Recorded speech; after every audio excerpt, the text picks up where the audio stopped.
Hi అండి, ఈరోజు బేసన్ బర్ఫీ చేసి చూపిస్తున్నాను. ఇక్కడ 3/4 కప్పు శనగపిండి తీసుకున్నాను. ఆ మిగిలిన 1/4 రవ్వ వేసుకుంటున్నాను.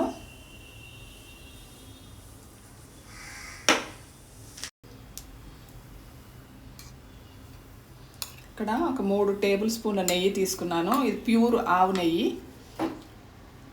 నెయ్యితో చేయడం ఇష్టం లేని వాళ్ళు, డైట్ కాన్షియస్ వాళ్ళు వాసన లేని నూనె సన్ఫ్లవర్ ఆయిల్ వాడితే రిఫైన్డ్ ఆయిల్ బాగుంటుంది. ఇక్కడ ఇది వేసేస్తున్నాను.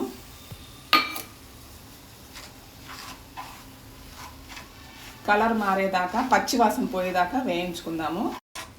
ఇది 8 నిమిషాల్లో చక్కగా వేగిపోయిందండి. పచ్చి వాసన పోయింది. మధ్యలో 1 నిమిషం హై ఫ్లేమ్ చేసుకున్నాను.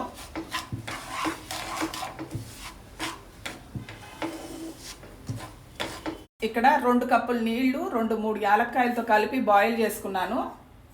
ఇక్కడ 1 కప్పు చక్కెర వేసేసుకుందాం. ఈ 2 కప్పుల నీళ్లు కూడా మెల్లిగా పోసుకుందాము.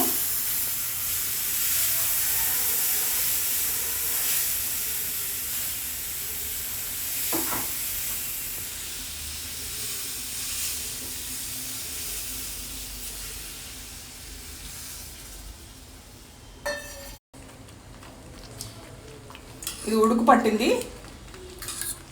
ఒక 3 స్పూన్లు నెయ్యి వేసుకుందాం. ఇది ఉడికిపోయిందండి. చక్కగా స్టవ్ ఆపేసాము. ఇంకా సర్వ్ చేసుకొని డ్రై ఫ్రూట్స్తో గార్నిష్ చేసుకుందాం.